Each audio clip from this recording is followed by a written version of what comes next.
Russian President Vladimir Putin is all set to fly to Belarus on Monday, that is 19th December, his first visit in 3 years to see ally Alyaksandr Lukashenka. Meanwhile, Russian drone attacks hit critical infrastructure in Kyiv and private houses in the surrounding region on Monday, Ukrainian authorities said, adding that air defense systems destroyed about 15 drones directed at the capital ahead of Putin's Belarus visit.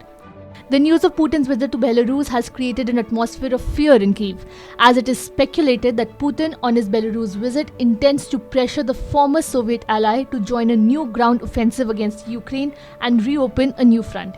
Putin, whose invading troops have been buffeted and forced into retreats in Ukraine's north, northeast and south, is taking a more public role in the war and visited his operations headquarters to sound out military commanders on Friday about their next steps. Though Belarus has not joined the war directly, but it has allowed its territory to be used as a launch pad for Moscow's invasion of neighboring Ukraine.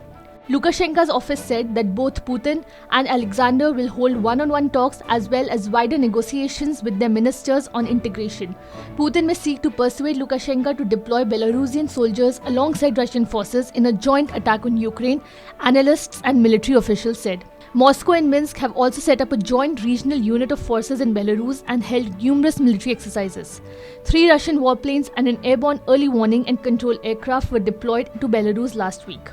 Earlier today, Lavrov arrived in Minsk and now the wait for Putin's arrival has begun.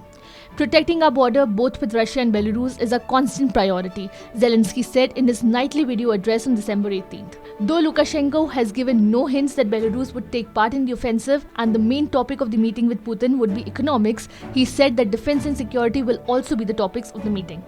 Other experts say that Russian leader may be trying to distract Ukraine's military leadership and draw its forces away from fierce fighting in the east and towards the border with Belarus in the north. However, Ukraine has vocalized its fear of Russian plan of increasing attack on their country.